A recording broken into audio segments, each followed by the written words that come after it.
We made this.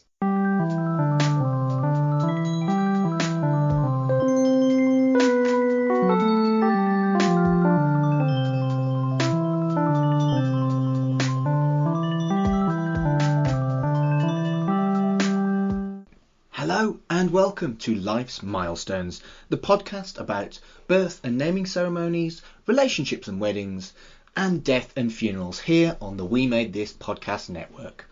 My name is Mark Adams and I am your host, and I am a Humanist Celebrant. That means I am accredited and insured by Humanists UK to provide humanist naming ceremonies, weddings and funerals for the British public.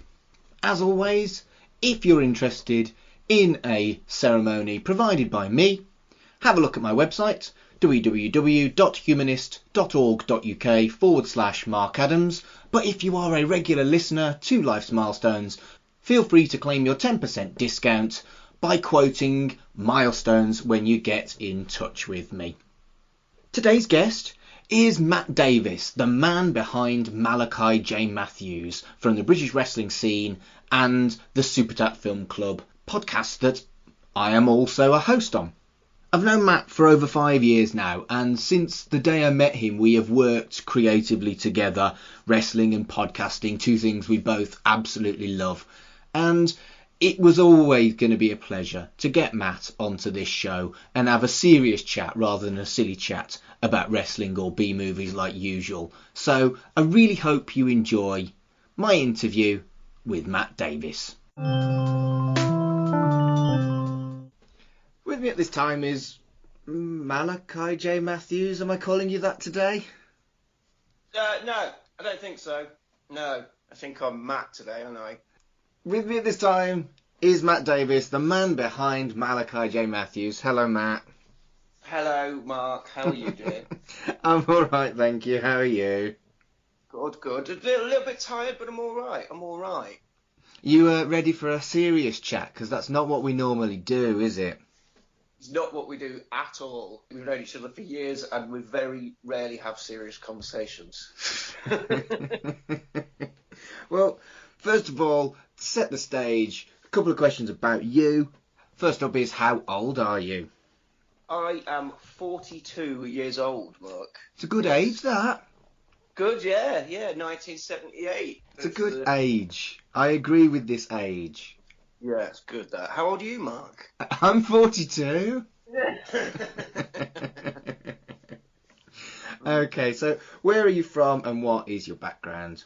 Originally, I am from Nuneaton, which is just outside Coventry. I was born in Nuneaton. I lived there till I was about 17, 18. And then from there, I lived in Cheltenham for about 2 years and then came back to Nuneaton. And then at the start of, I think I came to Derby 1998, 1999. So I've been here for about 20 years now, yeah. Similar to me, moving from Wolverhampton to Manchester, actually, believe it or not. Yeah, I came here for Christmas. I was supposed to be here for Christmas for 2 weeks, and I've been here for 20 years. So Brilliant. Yeah, I've always known for it. There's the guy that I used to be in a band with, Fix It Kid, Jay, the guy that runs the studio, Dub Rec, that we used to record and rehearse at. I've known him pretty much all my life. I've known him since I was about 14, and he lived in Nuneaton, but he lived in Derby, but he worked in Nuneaton. I can't remember which way around it was. But anyway, I've known people up here for years, and I ended up, when I came up here for Christmas, decided, because when back home, I'd just moved back in with my parents. So I was like, let's just get a job up here. I got a job up here, and then I got a house and stayed here. And now, since then, loads has happened. 20 years is a long time. I'd be worried for you if nothing had happened in 20 years. Yeah, well, that's it. I've been quite busy, so yeah, that's good. I'm one of the sort of people that I can't just sit still for very long, and I've always been the same, really. I've always trying to do something. So yeah. So what do you do that makes you interesting? You've already mentioned you're in a band called Fix It Kid. Tell me about them first. Well, that was a band I was in for 11 years. We did that for years, touring all over the place, drinking and shenanigans, very good stuff. I started off as the bass player and the singer, And then we got another bass player, so I could just run around and climb on PAs and stuff and hassle people. After the band split up, I did stuff on my own under the name of Beef Claw, which you find hilarious. I do. I like the name Beef Claw. I've listened to some Beef Claw, and I'll be honest, it's not my vibe. But I like that you're called Beef Claw. Yeah, I also, around that time as well, I used to do a thing called DJ Baby Shaker. I'm sorry, what now? I used to be called DJ Baby Shaker as well. I used to... Okay, tell me about DJ Baby Shaker. That was all made with just all purely analog with synths. I used to just take like a bag of bits to shows. I used to play it like jungle shows, but play with like this. Basically this thing that looked like a speak and spell. It was good stuff. It's not a particularly pleasant name to call yourself, is it? No, but it's a good one. There was actually another DJ Baby Shaker. I found after I'd been doing it for a while, so we ended up getting in touch with each other. So, you've been Beef Claw, you've been in a band. What do you do currently? Well, currently, before the world ended and the COVID came, well, we actually know each other because we used to commentate together at Hope Wrestling. We I've did. been doing that, yeah, and that's probably about 5 years we were doing that together, wasn't it? 4 or 5 years. And then after I finished doing that, I left Hope and I went off to do some other stuff with some other people. BWR, based around Grimsby, absolutely amazing wrestling people to work for. And then through them, that led me to do a year's worth of stuff with Rise Wrestling in Leeds. And that's what I love to do now when we can do it. But obviously, it's getting up to a year since I've actually had a show now. The last show that I was actually on, the start of November last year. So it's getting up to a year now since I've actually had an actual booking at a wrestling show, which is insane when you think about it, when you say it out loud. It feels like this year has been the slowest and the fastest year of my life. And, you know, in an ideal world, you and me would be sat with either a beer or a brew at your house recording this, but we can't. So we're doing it over the interwebs. And that wasn't really what I envisioned when I set up this podcast. I know we've got to kind of like stiff up a lip, carry on and stuff, but it still sucks that I can't come over and have a cup of tea and watch a bad film with you when we record the podcast, you know? Well, that's it. I've been struggling with that side of things quite a lot, especially recently as well. I think it's with the whole situation with wrestling as well. We because everything's so up in the air, me and Fletcher were going to go up to Leeds to see a couple of the Rise shows being filmed. There was a Deathmatch Outlaw show that was supposed to be on at the end of March, and then they put it to the end of October. Obviously, we're not doing it now, so that's just a shame. It's just because I think that's the bit that I miss about it is just going and dicking about with your mates once a month. Do you know what I mean? Yeah. That's it. That's what I'm starting to miss now. I mean, I don't really hang around with many people from the wrestling at all in real life. I mean, there's you, but that's like you're one of my best friends. There's you, and I speak to like Big Joe, and that's probably about it at the moment. But you know, that's because we know each other outside of the wrestling, I suppose. Well, we podcast together, don't we? Exactly. Yeah. So. Yeah, I can't wait to get back to it, if I'm honest, Mark, but I just don't know when it's going to happen. It's the same with everything, because in my real job, what I actually do is I work in theatre and in stage productions. So my real job is usually I spend 6 months of the year at festivals. Yeah.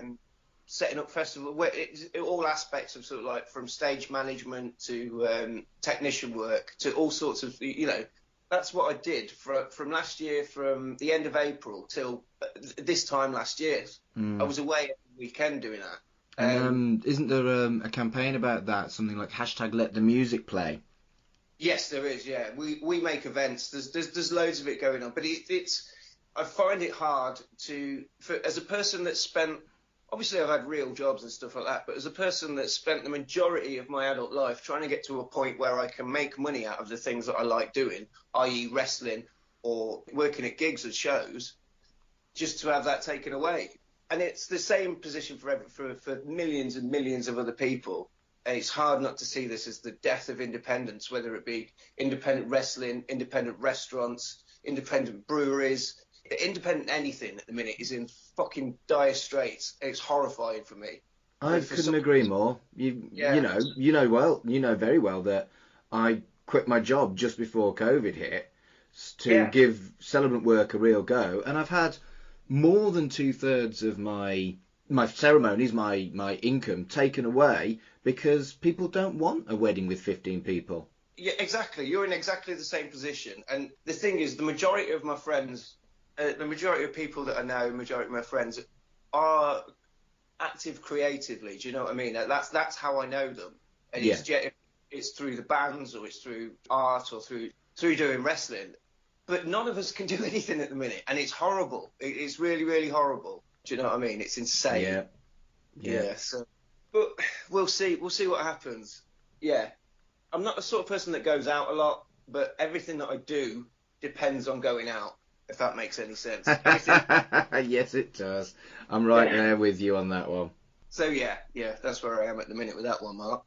Well, sorry, I just opened a can of worms. Well, I think at the moment, everybody's got that can of worms open. Tell me some positive stuff. Tell me about Super Tap Film Club. Super Tap Film Club is a podcast that I started about just over a year ago with a friend of mine, Fletcher, Hollywood Fletch, as he's known on the podcast.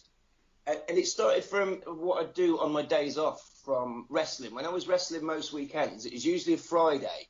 I was doing stuff like up north on a Friday, and then I was doing some like kids shows on Sundays in Stoke. So we always had like Saturday sort of free. So me and Fletcher and our friend Adam always used to meet up for what we call dude time. Right, okay. It was dude time, so we just get some beers. I've got an arcade machine in my house and a lot of computers, like consoles and stuff. So we put that on in the back room and we'll play, we'll play Turtles all day and drink. And then I started putting films together on YouTube because I found a load of films on YouTube, stuff like Maniac Cop and stuff like that. Right. And I started putting this list together, and it got to the point where there was about 2,000 films that I'd found. Fletcher basically suggested to me that I find a healthy outlet for making lists, because I am I'm on the spectrum, Mark. Right. So I've got a thing about categorising lists. We were basically chipping our way through them on a Saturday, like watching the various works of John Saxon. Yeah, Fletch suggested that we started doing a podcast, so we thought, we'll give it a go. We did a couple, and it was just a good fun. And then after about sort of like 6 or 7 episodes, it started to really roll, and we found a good sort of beat with it.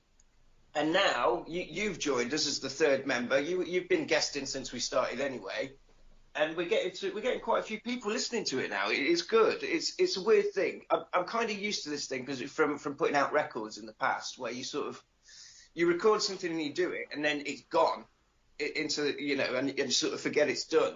Yeah. And then someone get back to you about something that you've done, and I don't know. I just enjoy that because once you've done, it's finished and you've sent it off into the world, other people catch it.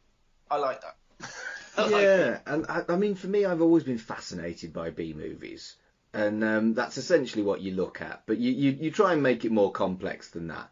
But it's just 3 fellas watching a dumb film, enjoying it, and then enthusing on the internet. And I'm glad that it's turned out to be popular. Yeah, so am I.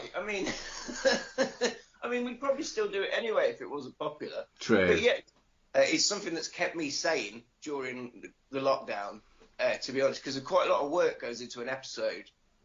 Because, as you'll know, it sounds like it's very much stream of consciousness when we're doing it. Because the format of the show, if people haven't heard it, is we pick a film, I essentially go through the film and narrate it scene by scene with interactions from Mark and from Fletcher. So it's more of a comedy show, I think, than a film. Well, I don't know. Just go and have a listen to it. It's funny, but we're all quite different. I think if we did a podcast individually, it would be weird. But the 3 of us together, it works.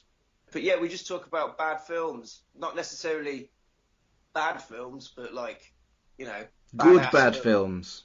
Yeah, good bad films. Your Highlanders, your Maniac Cop, your Miami Connection, Voodoo Academy. Voodoo Academy. One day, Mark. One day. Oh, you even got the running joking on your own podcast. I couldn't resist. I'm sorry. So, let's move on to talking about birth. When and where and how were you born? Well, I was born in 1978 in Nuneaton, Warwickshire, George Eliot Hospital in June. I'm sure I've had someone on this podcast that was also born in that hospital. I think it was my last guest. I think Andrew Copson was born in the same hospital as you. There you go. What a coincidence. That rings a bell, actually. That name rings a bell. Andrew Copson. He's the chief executive of Humanist UK. Do you know what? I've got a feeling I went to school with him. How old is he? He's a little bit younger than you. Not by much, though. He's like 37, 38, 39, maybe. Is he from Nuneaton? Yeah. Well, that's where I'm from, yeah. Good grief. That's the thing with Nuneaton. We're everywhere. We're like Australians in bars. So, tell me a favourite story about your childhood. Okay. When we were kids, me and my sister were obsessed with wrestling, with it WCW and WWF at the time. I remember once, there's a friend of my dad's, I talked about him a few times on the podcast. He's an old World of Sport wrestler called Tony Walsh. Yes, I've heard of him. So yeah, he's a very good friend of my dad's. He actually, once he retired from wrestling, he worked as a security guard and he managed Davey Boy Smith of all people. Nice. Yeah.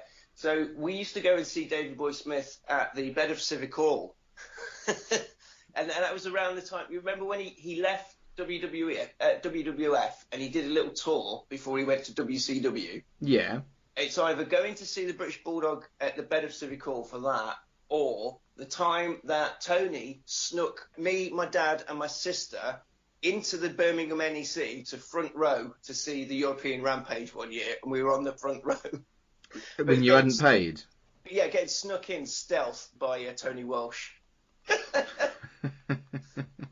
they are the first things that popped into my head. Yeah, everything's sort of like show or wrestling related, I'm afraid, mate. There were worse things, man. Yeah, that's probably it. Going to see the wrestling when I was a kid. Other than that, I always used to go. I love films, as we know. Showcase cinema was a new thing in the 90s. Didn't last that long, did it, Showcase? Well, there's one. We've still got one. Have you? Yeah, still got one in Derby. Good grief. They opened a Showcase in Coventry, basically, and they used to do this thing on a Saturday morning where if you went at 10 o'clock, it was about £2 or something. It was just to try and get people in at the weekends. So me and my dad used to go pretty much every Saturday morning to go and see something, but my dad had always let me pick the film. I took him to see some absolute bangers, Mark. Oh, I'm sure your definition of banger was different to your dad's. I managed to get him to go and see the Twin Peaks film, Fire Walk with Me, because I told him David Bowie was in it. For 2 seconds, he walks out of a lift. That's it. The whole point of David Bowie's in it. Sleepwalkers, took him to see that. That Stephen King thing with the evil cat people. About the incestuous cat people, yeah. For goodness sake. And also Natural Born Killers was another one I went to see with my dad. How old were you? Well, he used to sneak me in. I was about 14. Yeah, so he'd go and buy the tickets, and I'd go and get the popcorn, and he'd be like, right, let's go. Bearing in mind, my dad at the time was the detective sergeant of the West Midlands Drug Squad. Brilliant. Oh, dear. So the next question is, do you have children yourself? I do, yes. I'm going to meet her this afternoon, actually. Yes, I do. I have a 17-year-old daughter, Mark. Right. So 17 was quite a while ago. So did you have a naming ceremony, a christening, or any other ceremony to welcome her into the world? Do you know what? I was thinking about that this morning. We didn't. No, she's never been christened or never had a naming ceremony or anything like that. I'll ask her about it this afternoon when I see her. Well, Yeah. can you think why you made that decision, or was it just that you didn't make a decision on that? Because at the time, 17 years ago, there wasn't really an option to do sort of like a non-religious, as far as we were aware. Our families were like, are you going to get christened? But neither me or Tracy are particularly religious people, so we didn't really think it was appropriate. So we just, and then it's 17 years later and we still not done it. You know, I don't see the point of christening somebody if we're not Christians. Yeah. I mean, I've got nothing against people getting christened at all, but it's just I don't see. There's no point if we're not going to be bringing her up in a religious household. Do you know what I mean? Would you maybe consider having some kind of ceremony type situation when she hits 18? It's kind of like a coming of age ceremony, maybe. Maybe, yeah, that's something to think about. Yeah. Do you know, I've not really thought about it in a long time, but I'm meeting her this afternoon, so I'll actually ask her. Why not? That's the best way we wanted to do everything. It's not really. It's not. If she wants to be a Christian, that's fine. I'm not going to stop her from doing that. But I don't want to be in a position where I made her be a Christian. Yeah. Or vice versa. So it's, you know, she can do what she wants within reason. Well, quite. So if you were to have another child, do you think you'd do the same, or would you maybe look at getting a naming ceremony? Yeah, probably. I probably would do. And it'd give you something to do, wouldn't it, Bab? It would. Thanks. Is that something you want with your current partner? Yeah, if possible, yeah, that would be great. We both of us would love to have kids. It's just one of those things we'll have to wait and see what happens, really. If not, you know, it's just one of those things. If it happens, it happens.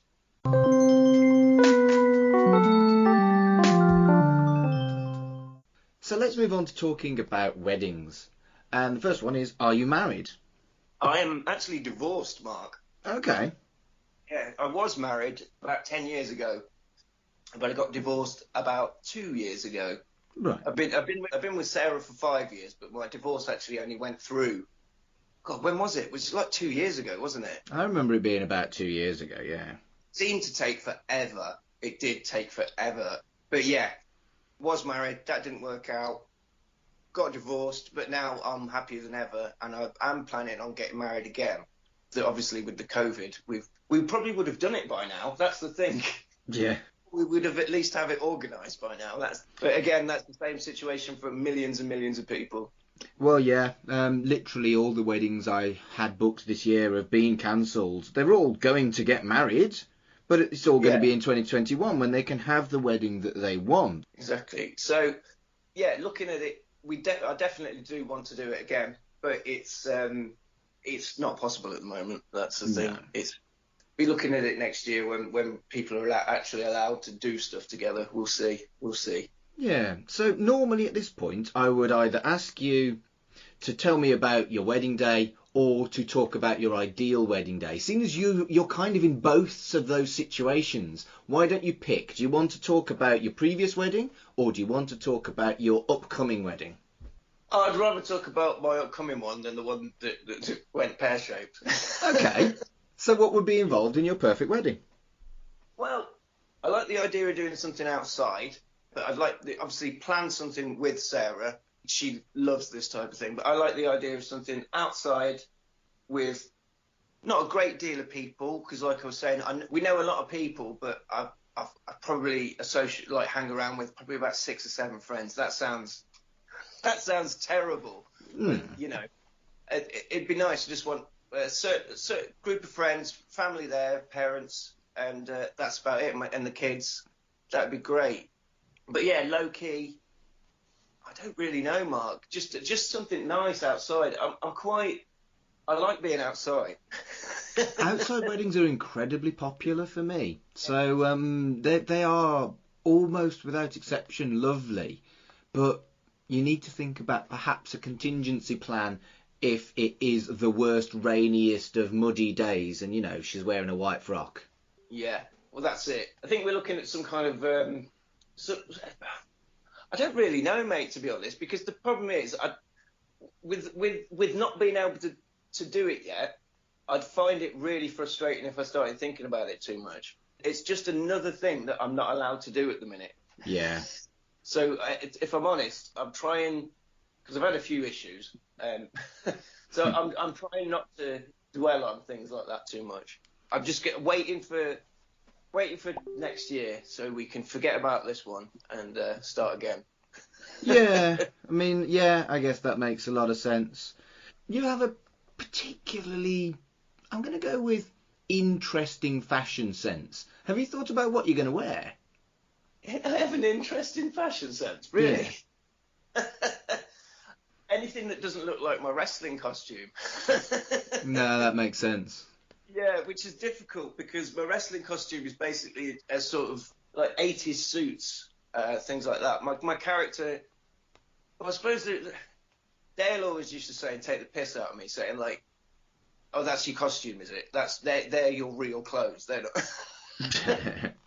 But yeah, it's all waistcoats and stuff like that. And the idea for the character is I try and make him look a little bit like Dick Valentine from Electric Six. He's a big influence on Malachi. Malachi's basically half Dick Valentine, half Alan Partridge. Wow.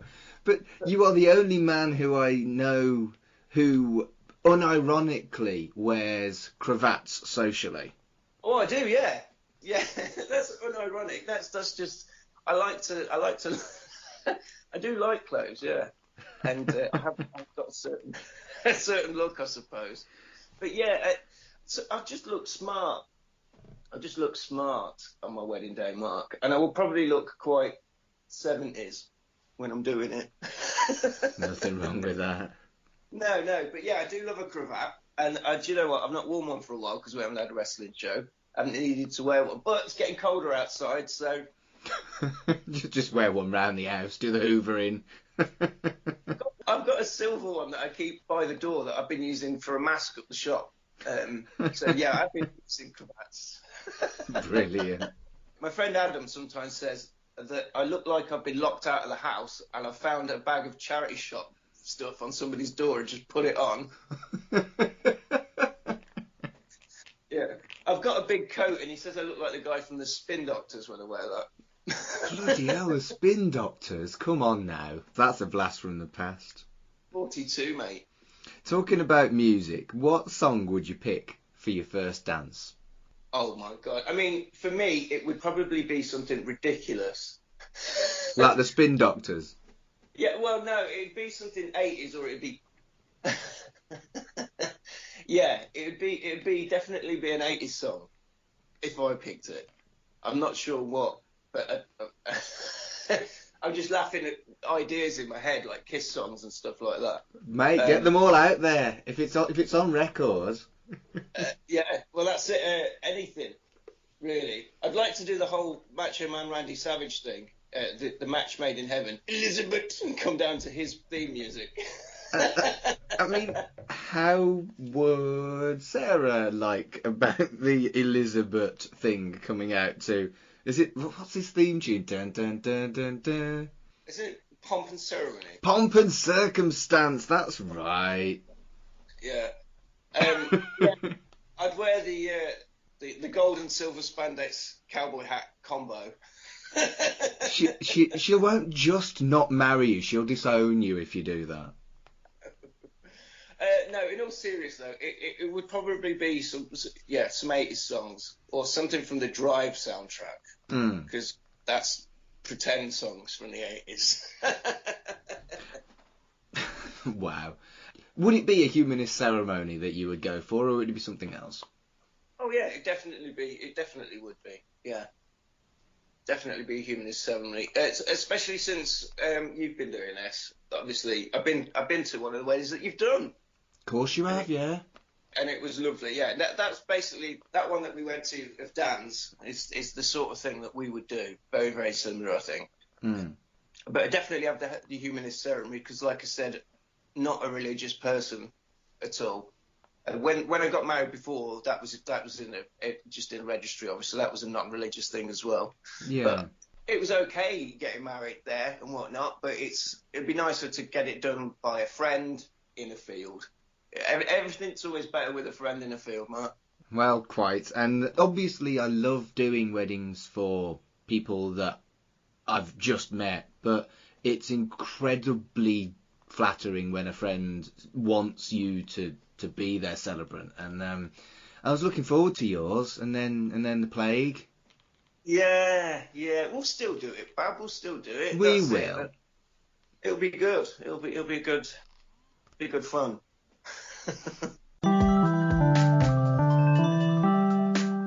All right, let's move on to talking about death. So the first one is the big one. Are you scared of death? I don't think I am. No, it depends. It's no. I think I would have had enough by the time it's my time to go. Do you know what I mean? I don't think there's any point being scared of it unless you've got a reason to be scared of it. Unless you know you're going to die. If that makes any sense. Otherwise, yeah, perhaps if you've been diagnosed terminal young or something like that, maybe. Yeah. But other than that, I don't see the point of being scared of death because you'd never do anything. The whole point of being alive is trying to leave your mark before you die. So just don't worry about dying. Get on with doing what you're doing. Do you know what I mean? Yeah, I couldn't agree more. Plus, I do enjoy dangerous situations with wrestling and stuff like that. Yeah, you do stuff I wouldn't do. Yeah, but I love it. And part of that is, Mark, is the danger of it. But I know I'm always, whenever I'm doing stuff like that, it's always in really good, safe hands, if you know what I mean. It's people that know exactly what they're doing. Yeah. And I'm never going to get hurt. It's the fact that anything like that, it's like sitting on the top of the Oblivion in Alton Towers. But what would happen if that never came down? Do you know what I mean? Yeah. It's that 30 seconds of almost panic before you land. That is being alive. Do you know what I mean? Yeah, absolutely. So it's the split second before you do a terrible, stupid stunt where you know you've got to do it anyway, and it doesn't matter how it turns out because you've put yourself into the situation where you've got to do it. True. So that is kind of I enjoy that feeling. I really get off on that. I really do.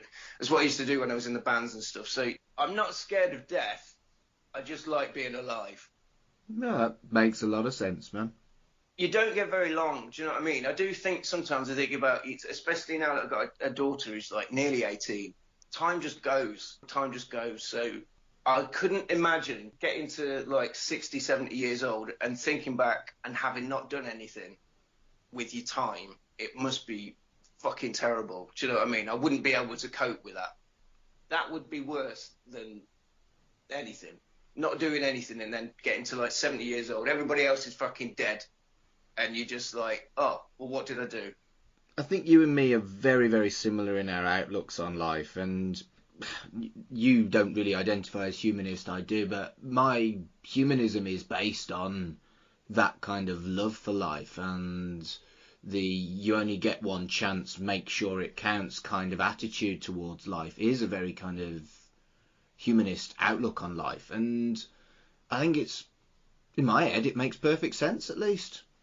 Yeah. Oh, yeah. I always look at it like this. It's an example. Both of my grandmothers are dead now. Mm-hmm. One died relatively recently, a couple of years ago. But the difference in their attitudes when they found out they were going to die was astounding. My nana Carol, my dad's mum, she found out she was going to die, so she was like, right. She got together with my mum and they wrote a list of stuff that she wanted to do and they ticked it off and they did the fucking lot before she died. Well, bucket list. Yeah, basically, yeah. My other nan basically just died. Right. She got to a point where she was in a old people's home. She was in there for a few months, but obviously to that point, until she got to that point, she just never really done anything. Do you know what I mean? Just never really done that much. It feels terrible because in a situation like this where I've got to think about my family. It sounds like a terrible thing to say, but I haven't got any nice memories about my mum's mum at all. Right. I can't remember her doing anything nice. Do you know what I mean? Yeah. On the flip side of that, my dad's parents, for example, what she did with my mum, she was like, right, I'm going to do this. My granddad, before he died, probably about 10 years previous to that, her husband, he did the same thing. He fucked off to India. He was like, right, I'm going to die. Let's go to India. Good for him. Yeah, went to Goa, where they're all having raves and stuff. My granddad was there. Brilliant. So I suppose that answers the death question as well, doesn't it? It does, doesn't it? Should we talk about your funeral? Have you decided whether or not you want to be buried or cremated? I will probably want to be cremated. It takes up less space. That's a perfectly legitimate reason for wanting that. Yeah, that's the only reason I could think. Other than that, I don't know, because once I've gone, just a body, isn't it? And it's... Yeah. I don't know. I think I would probably want to be cremated for practical reasons, because it takes up less space. Really cold, but... Well, you know, at the end of the day, the last thing you ever do is reduce your carbon footprint. That's good. Yeah, that's it, yeah. And, you know, I'd prefer that and get somebody to chuck my ashes somewhere where I used to like going.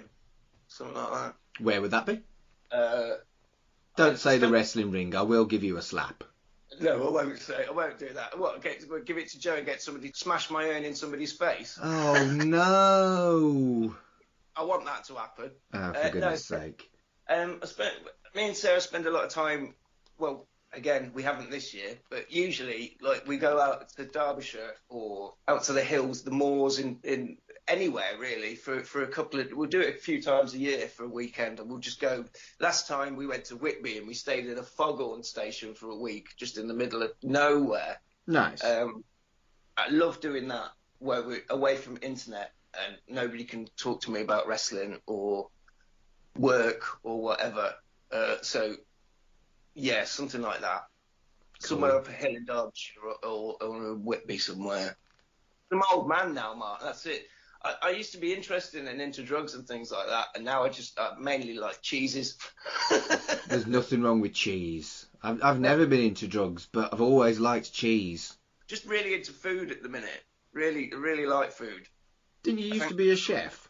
I did. I was a professional chef for about 15 years, yeah. But now, I don't know. There's a lot of good, like, weird little hipster takeaways and stuff like that around in Derby. So there's actually some quite interesting things to eat at the minute. So, yeah. So, moving back to the topic rather than... I mean, I could talk about food forever. No, I haven't got time for a food podcast. What reading would you like to be read at your funeral? Have you thought about that? Do you know what? I haven't, Mark. It would probably be... Again, it would have to be something from a song, from an 80s song, or from a soundtrack that would mean something. Or I'd try and do something funny, because I'm an entertainer at the end of the day. Yeah. So I'd like to at least go out like that. I'm not going to be one of those people who says, like, I want it to be a happy situation or whatever. I just think I'd probably try and do something funny. I don't know what. I've found more and more that people... When I meet them for a funeral, they're quite coy about telling me that they want the funeral to be funny. And when I tell them that it's okay for the funeral to be funny, you can see the relief on their face. Yeah. Because the person that they've lost, they remember them as someone who was funny, someone who would have liked to laugh. The last funeral I did, we choreographed it, so the fella arrived late for his own funeral. But people were laughing in the crematorium, and it was funny, and it was cool, and it was sensitive, and it was about that person. He was never on time, so we kind of choreographed it so he was late for his own funeral. It's okay to have a funny funeral. Yeah, exactly. Yeah, that's exactly the sort of thing I mean. But no, reading-wise, I don't know, if I'm honest, Mark. I'd have to have a think about that. It would probably be something that was more relevant at the time. Yeah. But more than likely, it would be some kind of lyrics from It's probably a classic rock song. I have no problem with that. No, probably be a Dio song or something, I would imagine. Black Sabbath. Dio. Actually, no, I was thinking about this the other night because didn't I say to you when we were talking about it, about something about having Neon Nights by Black Sabbath? Wow. Serious as well. That's one of my favourites. So it's what Good. possibly favourite songs. So I'd like the lyrics to Neon Nights, written by Ronnie James Dio. Good. Probably. Let's talk about music. You are clearly massively into music. You've been a musician all your life. Have you thought about what music tracks you would select for your entrance, reflection, and exit part of your funeral? Again, it would have to be something relevant to the time, but it would be. Oh, I don't know. You wouldn't have some Fix-It Kid at your own funeral? I would definitely not have my own music. No. It'd be something picked. I'd never use any of my own music for anything like that. No. Again, it'd have to be. I listen to a lot of Kiss. I listen to the Misfits, and I listen to a lot of 80s stuff. Crazy nights as the entrance. Yeah, maybe or Strutter. But again, yeah, it'd have to be something that would be relevant. Like a friend of mine had a funeral. Oh God, when was it? He's probably getting on for like 10 years ago now. Mm. He was a younger guy that got killed, but he had like Radiohead and Bob Marley on at his, so you know, it'd be something like that. But now the problem is I can never listen to those particular songs ever again. Right. Yeah. So yeah. I'd think about it, but like you say, music is important to me, Mark. So I wouldn't be able to pick something off the top of my head. I'd have to give it serious thought, because unfortunately that's the way my brain works. It'd have to tie in with everything. You know that from doing a podcast with me. I do. Editing jobs aren't good with you. No, it's a stream of consciousness, mate. I can't do it. It just comes out of me. Right. So if it was tomorrow, tell me what music you would have. I would have. It would be Creedence Clearwater Revival, Up Around the Bend. Purely for the reason, I know this sounds stupid, but this song reminds me of my dead cat. Oh. And it just does, and it always sticks in my head. And yeah, it's always making me feel choked up now thinking about it, Mark. Right. Yeah. I'll have to have a listen to that. It's not a song I'm familiar with. I don't know why. It's not a sad song. It's just what it reminds me of. So yeah. But yeah, I think for everybody, people associate songs with people, and you're right. If a song that reminds you of someone that you're sad about, even if it isn't sad, it can make you sad. That's how it works, mate. That's why it's such a good and powerful thing. You know. Yeah, music's powerful. Yeah, the most accessible art form there is, really, because it just gets in your ears. You know, you don't even have to try, and it's everywhere.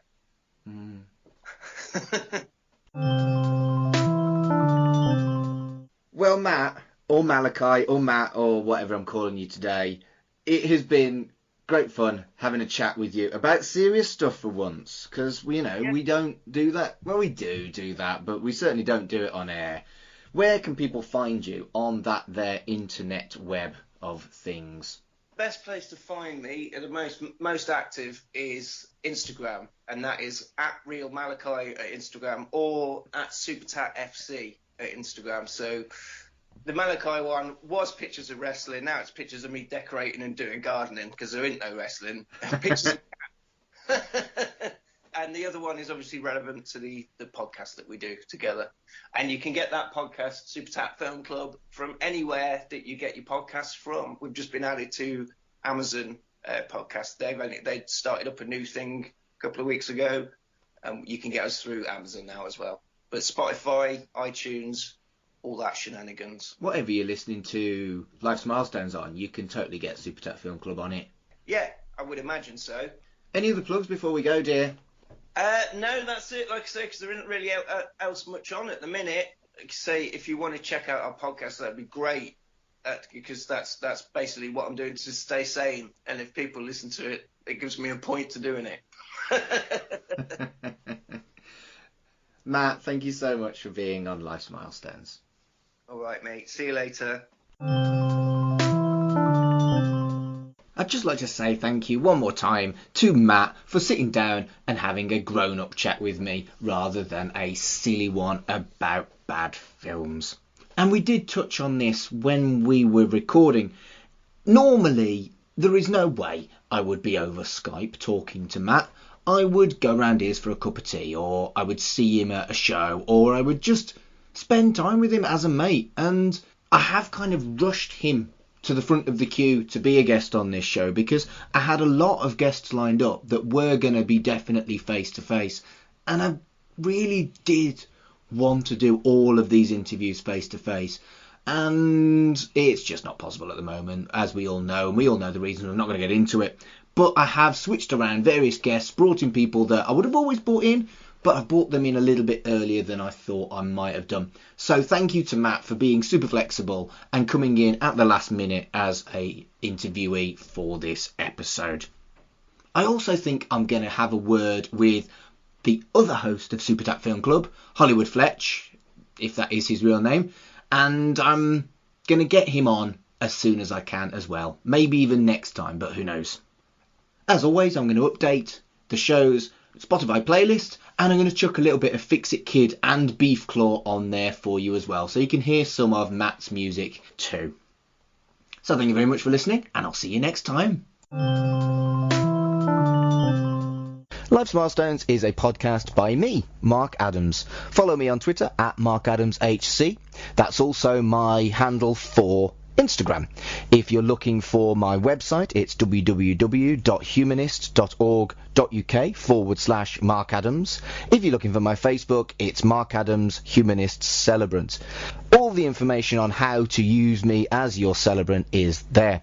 The show's social media is at Life's Milestones on Twitter. Other than that, I am just using my celebrant contacts for the show. Thank you for listening, and we'll see you next time.